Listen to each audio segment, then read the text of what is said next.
Hello दोस्तों, हमारे YouTube channel MWVK education institute में आपका स्वागत है। हम कक्षा 12 के विद्यार्थियों के लिए रैखिक प्रोग्रामन से इम्पोर्टेंट क्वेश्चन लेकर आए हुए हैं। इस चैप्टर से यूपी बोर्ड एग्जाम में एक क्वेश्चन पूछा जाता है। कभी कभी ये क्वेश्चन 8 नंबर में पूछा जाता है, कभी कभी ये क्वेश्चन 3 नंबर में भी पूछ लिया जाता है और ये क्वेश्चन 5 नंबर में भी देखने को मिलता है, 8 नंबर में अथवा में देखने को मिलता है। तो इस प्रकार के क्वेश्चन जो कि रैखिक प्रोग्रामन चैप्टर से एक फिक्स होता है। एक क्वेश्चन 100% हर बार पूछा जाता है सभी एग्जामों में, जितने भी यूपी बोर्ड एग्जाम होते हैं। दिया गया है आलेखीय विधि द्वारा निम्न व्यवरोधों के अंतर्गत z बराबर 4x + y का अधिकतम मान ज्ञात कीजिए। इसमें क्या होता है कि ग्राफ बनाने के लिए कहता है, यानी कि आलेखीय विधि से क्या करना है, ग्राफ बनाना है और क्या करना है, x + y is less than equal 50, 3x + y is less than equal 90, x greater than equal 0, y greater than equal 0। तो यहाँ पर क्या है, दो समीकरण दिए हुए हैं।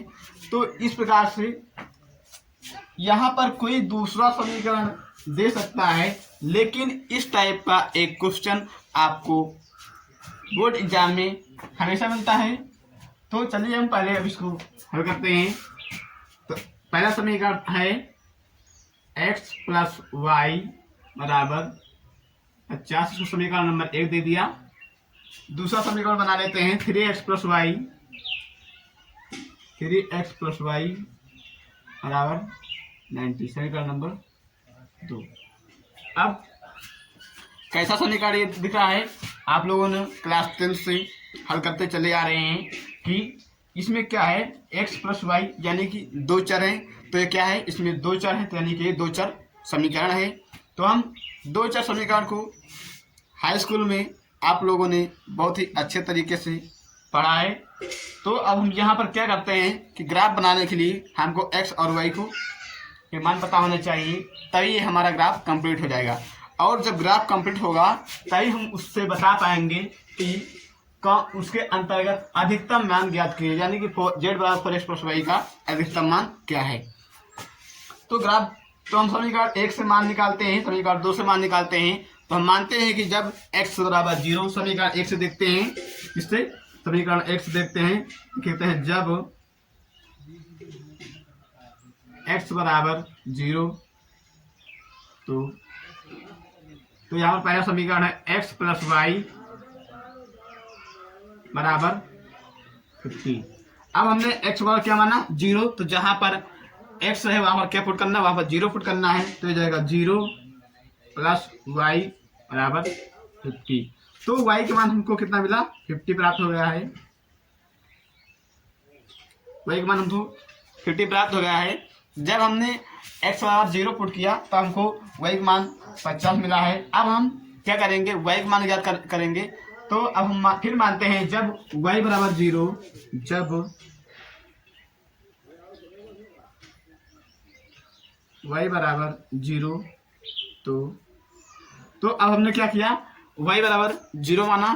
तो जहां पर y है, क्या है, जहां पर y समीकरण में वहां पर क्या पुट करना है, वहां पर 0 पुट करना है।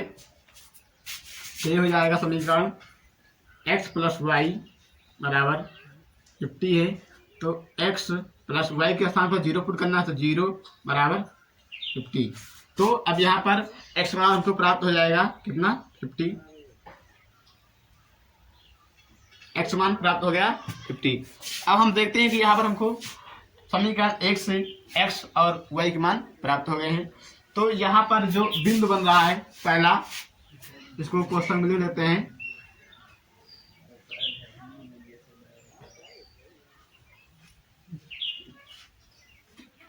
x मान लो, इसको y मान लो।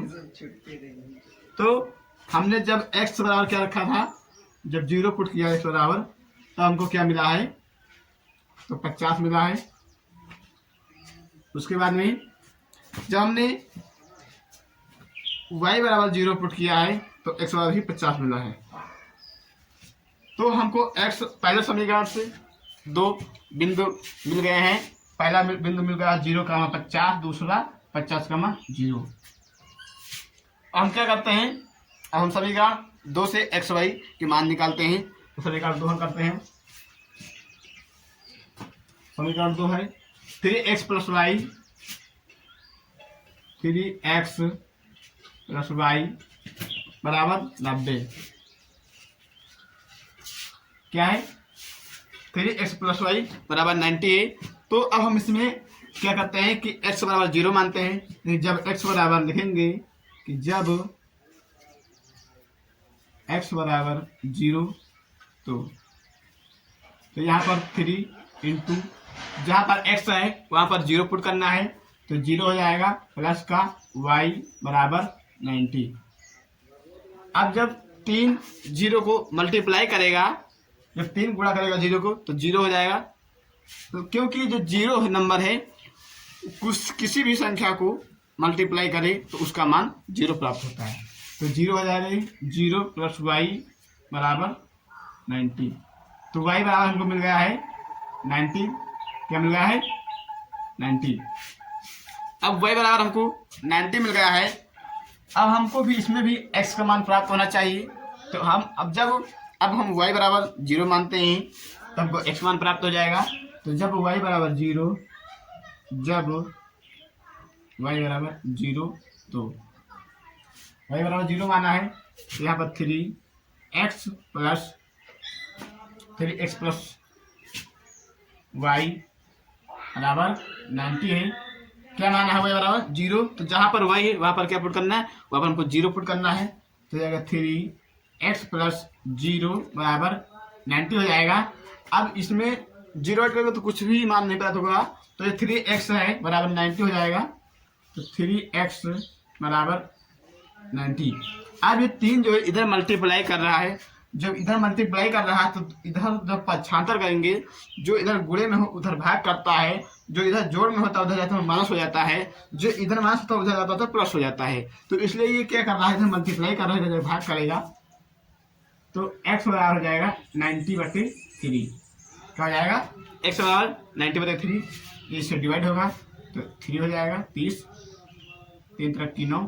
तो x बराबर जो हमको मान प्राप्त हुआ कितना 30। x का मान हमको 30 प्राप्त हो गया है। अब यहाँ पर हमको x का मान भी प्राप्त हो गया है और इसमें भी। तो अब यहाँ पर हम इसी में ये भी बिंदु सी में लिख लेते हैं बढ़ा के।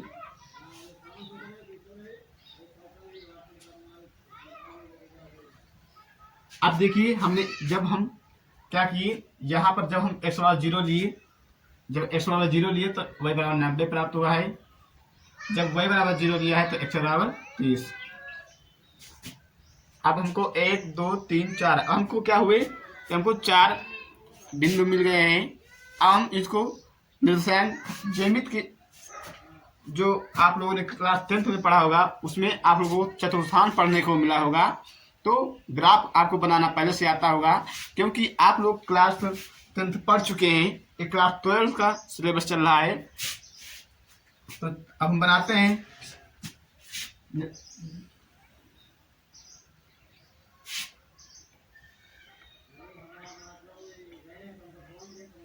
तो यहाँ पर क्या है कि ये एक निर्देशांक ज्यामिति यानी एक पहला चतुर्थांश है, दूसरा चतुर्थांश ये होता है, तीसरा है, चौथा। इसमें 4 चतुर्थांश होते हैं। लेकिन हम यहाँ पर देखते हैं कि हमको सभी वैल्यू क्या मिल रही, पॉजिटिव मिल रही। तो हम पहला चतुर्थांश पॉजिटिव वाला ही ले रहे हैं। अब इसका हम ये क्या होता है, ये x अक्ष होता है, क्या होता है x अक्ष होता है और ये x डैश अक्ष हो जाता है। ये y अक्ष होता है और ये y डैश अक्ष बनता है। इधर की वैल्यू पॉजिटिव होती है, इधर की निगेटिव होती है, ऊपर की पॉजिटिव होती है, नीचे निगेटिव होती है। तो अब हम इसको ग्राफ से दर्शाते हैं। तो अभी इनके मान रख देते हैं इसको। तो ये जो निर्देशांक के जो मूल बिंदु है इसको हम ओ से रिप्रेजेंट कर रहे हैं, इसका नाम हमने ओ दे दिया। अब निर्देशांक के मूल बिंदु के निर्देशांक जो होते हैं क्या होते हैं, 0,0 होते हैं, ये फिक्स होता है। तो ये इसको हम रिप्रेजेंट करते हैं, मान लिया इसको 20 30 40 50 60 70 80 और 90। हमने जहाँ तक 90 तक रिप्रेजेंट कर लिया है, अब ऊपर भी प्रेजेंट कर रहे हैं 10, 20, 30, 40,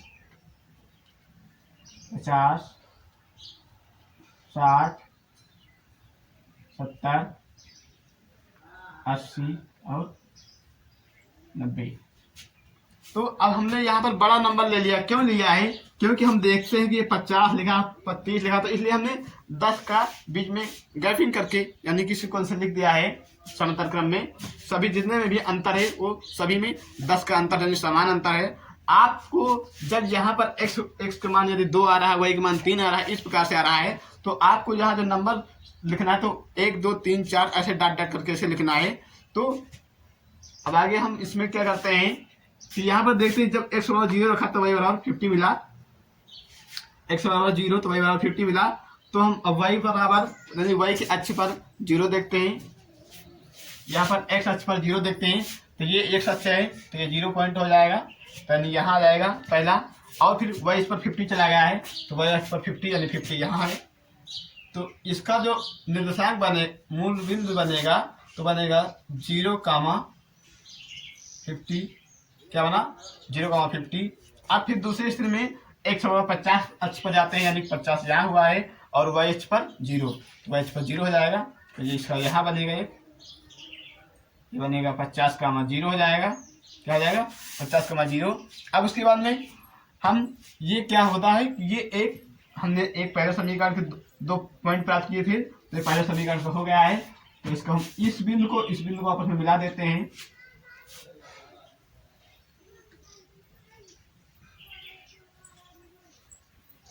हमने इस बिंदु को आपस में मिला दिया है। अब इस बिंदु जो ये रेखा जिस भी समीकरण के है तो हम उस समीकरण को वहां रिप्रेजेंट कर देते हैं। तो ये पहले समीकरण की रेखा है, क्योंकि पहले समीकरण की ये 2 बिंदु प्राप्त हुए थे। तो पहले समीकरण क्या है? x प्लस वाई क्या है? x plus y is less than equal than 50 है। ये पहला समीकरण है। अब हम दूसरा समीकरण रिप्रेजेंट कर रहे हैं।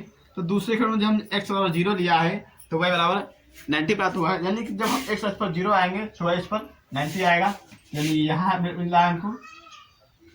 तो ये किस जो निर्देशांक हो जाएगा तो 0,90 हो जाएगा। अब उसके बाद फिर देखते हैं, फिर जब हम x बराबर 30 अंश पर जाते हैं तो y का मान 0 प्राप्त होता है।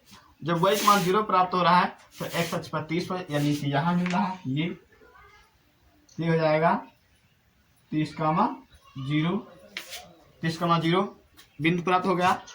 अब हम इस रेखा को इस बिंदु से आपस में मिला देते हैं तो एक हमको रेखा प्राप्त हो जाएगी।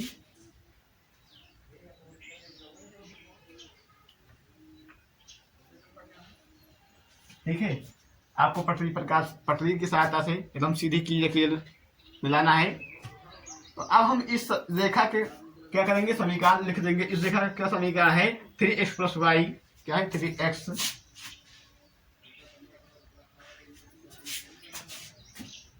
ये 3x plus y is greater than equal 90। हमको ये प्राप्त हो गया है। अब हम देखते हैं कि यहाँ पर क्या होता है कि हमको अंतर z बराबर 4x प्लस वाई का अधिकतम मान ज्ञात करना है। क्या ज्ञात करना है? अधिकतम मान ज्ञात करना है। अब यहाँ पर भी एक बिंदु बन रहा है। देखते हैं तो इस बिंदु का देखते हैं कौन बन रहा है। ये इधर आएंगे तो 30 हो जाएगा, इधर 20 नहीं, ये x पहले x वाला पद लिखते हैं तो x अक्ष पर क्या है? 20 है तो 20 हो जाएगा, कामा y अक्ष पर 30 मिल रहा है, 30 हो जाएगा। तो ये जो बिंदु हमको प्राप्त हो गया 20,30 प्राप्त हुआ है। अब इसमें जो कॉमन पार्ट मिल रहा है उसको हम क्या करते हैं? छायांकित कर देते हैं। तो दोनों में से कॉमन पार्ट हमको ये मिल रहा है। क्या मिल रहा है? इसको हम पूरा छायांकित कर देंगे, उसके बाद में आगे कर लेंगे।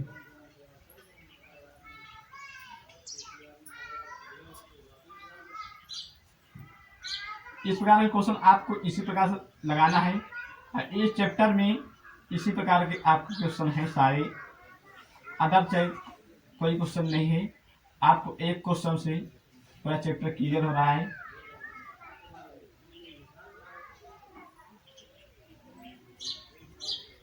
देखिए हमने इसको छायांकित पार्ट कर दिया। अब हम देखते हैं कि जो भी बिंदु छायांकित पार्ट पर मिल रहे हैं निर्देशांक के पॉइंट, उनको हम नोट करते हैं। तो यहाँ पर देखिए कि पहला पॉइंट जो मिल रहा है, यहाँ से देखिए तो यहाँ पर पहला पॉइंट तो ये मिल रहा है, तो इसके निर्देशांक क्या होते हैं 0,0। यहाँ पर ओ है तो हम इसका नामकरण भी कर देते हैं, इसका ओ नाम है तो यहाँ पर हम ए नाम इसका दे देते हैं, इसका बी नाम दे दिया इस पॉइंट का, इसका सी नाम दे देंगे। ठीक, अब हम इसके क्या करेंगे, जो शीर्ष हैं उनको नोट करेंगे। जब शीर्ष नोट करेंगे तब हम जेड में एक्स और वाई के वैल्यू पुट करेंगे तो हमको अधिकतम या न्यूनतम मान प्राप्त हो जाएगा। इसको आगे हम करते हैं, यहाँ पर शीर्ष लिखते हैं और यहाँ पर अधिकतम के लिए जो समीकरण लिखा है उसको हम लिख लेते हैं। जेड वाला लिखा है 4x प्लस वाई लिखा है, फिर सारणी बना लेते हैं। ठीक है, अब यहाँ पर देखिए पहला पॉइंट हमने 0 माना तो उसके काम निर्देशांक 0,0 मिल रहे हैं, और ए बिंदु के जो निर्देशांक हैं वो 0,50 हैं, 0,50 हैं, और बी बिंदु के जो निर्देशांक हैं, बी बिंदु के वो कितने हैं 20,30 हैं, और जो सी बिंदु के निर्देशांक हैं इसके सी बिंदु के वो है 30,0 ये प्राप्त हुआ। अब हम क्या करेंगे, जब हम इस समीकरण में z बराबर, जब हमको z का वैल्यू प्राप्त करना है तो हम z बराबर जब 4x प्लस वाई समीकरण दिया गया है, और यहाँ पर ये जहाँ ये x है ये y है, x का मान है ये y का मान है, x का मान है y का मान है, x का मान है y का मान है, तो हम x का मान रखेंगे और y का मान रखेंगे, जो हमको मान प्राप्त होगा वहाँ पर नीचे पुट कर देंगे।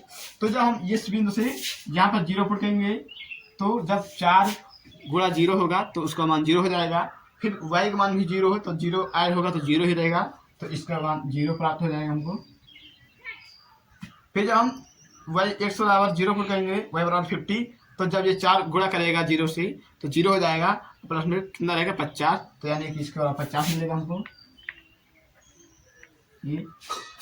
अब उसके बाद फिर हम देखते हैं बी में, जब यहाँ पर हमने क्या पुट किया, यहाँ पर हम जब 20 पुट करेंगे और वहाँ पर 30, तो 20 और यहाँ पर 20 पुट करेंगे तो हो जाएगा 20 चौक 80 और प्लस 30, तो 80 और 30 आप एक कम जोड़ दोगे तो कितना हो जाएगा 110 हो जाएगा।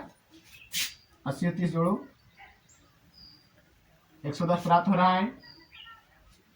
ठीक है, अब उसके बाद में हम यहाँ पर अब 30 पुट करेंगे और प्लस 0 तो 4 3 12, यानी कि जब 30 का गुणा 4 से होगा तो कितना हो जाएगा 120 हो जाएगा। अब तो देखिए क्या है, वो अधिकतम पूछ रहा है, तो अधिकतम हमने हमको क्या प्राप्त हुआ 120 प्राप्त हुआ। क्या प्राप्त हुआ 120, यही क्या हो जाएगा अधिकतम है।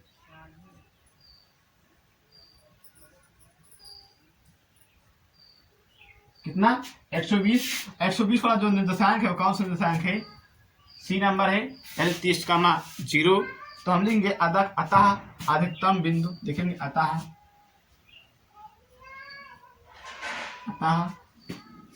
अधिकतम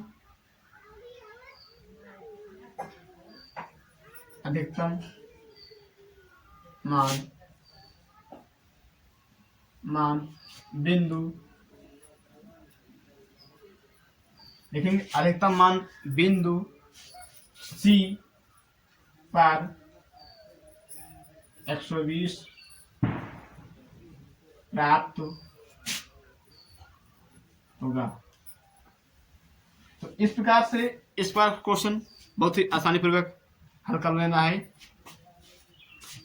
तो ये जितने भी इसमें जितने भी क्वेश्चन हैं, रैखिक प्रोग्राम पूरा चैप्टर इसी एक क्वेश्चन से फिनिश हो रहा है, यानी कि इसी टाइप के इसमें जितने भी क्वेश्चन हैं सारे क्वेश्चन इसी टाइप के हैं।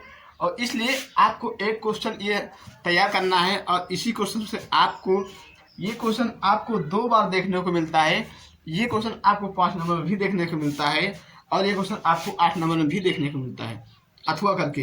यदि आप अथवा में इसको लगा लेते हैं, 5 नंबर भी लगा लेते हैं, तो 8 5 13, तो यानी कि आपको एक क्वेश्चन 13 नंबर क्लियर हो रहे हैं। कितने नंबर? 13 नंबर। तो इसलिए आपको इसको जरूर कंप्लीट करना चाहिए। तो अब चलते हैं, इसको एक बार फिर से समझ लेते हैं। क्वेश्चन दिया गया था, आलेखीय विधि द्वारा निम्न विरोधों के अंतर्गत z बराबर 4x प्लस वाई का अधिकतम मान ज्ञात कीजिए। इसमें दो इक्वेशन दिए होते हैं, x plus y is less than equal 50 comma 3x plus y is less than equal 90, x is greater than equal 0 comma y is greater than equal 0। तो इस प्रकार से यहाँ पर कोई दूसरा समीकरण चेंज हो सकता है। तो अब यहाँ पर कोई भी समीकरण हो, आपको इसी प्रकार से हल करना है। क्या करना है? इसी प्रकार से हल करना है, सभी में एक ही प्रोसेस करना है। तो जब x बराबर 0 मानोगे, तब जब 0 पुट करोगे तो आपको y का मान प्राप्त हो जाएगा। जब आप y बराबर 0 रखोगे तो आपको x मान प्राप्त हो जाएगा। फिर उसके बाद दूसरा समीकरण जब हल करोगे तो उसी प्रकार से आपको दूसरा समीकरण हल कर लेना है। अब यहाँ पर देखिए कि आपने चतुर्थांश के बारे में पूरा ज्ञान हो चुका है, क्योंकि आप सीनियर क्लास के बच्चे हैं, 12th में पढ़ रहे हैं। तो यहाँ पर देखिए कि हमने पहला चतुर्थांश लिया है और अदर चतुर्थांश को नहीं लिया है, क्योंकि हमको सभी वैल्यू पॉजिटिव मिल रहे थे। लगभग पहले चतुर्थांश में ही आपको रैखिक प्रोग्राम मिलता है। सभी क्वेश्चन आपको जितने भी क्वेश्चन हल करोगे वो पहले चतुर्थांश में ही मिलेंगे क्वेश्चन सोल्यूशन। ठीक है, तो इस प्रकार से आपको सारे वैल्यू निकाल लेना है। अब हम ऐसा करते हैं कि आप लोगों के समझ में इस प्रकार क्वेश्चन आ गया होगा। यदि आप लोगों को क्वेश्चन समझ में आ गया है तो अब कृपया वीडियो को लाइक करिए और चैनल को सब्सक्राइब करिए। और हम मिलते हैं आपको अगले नेक्स्ट क्लास में।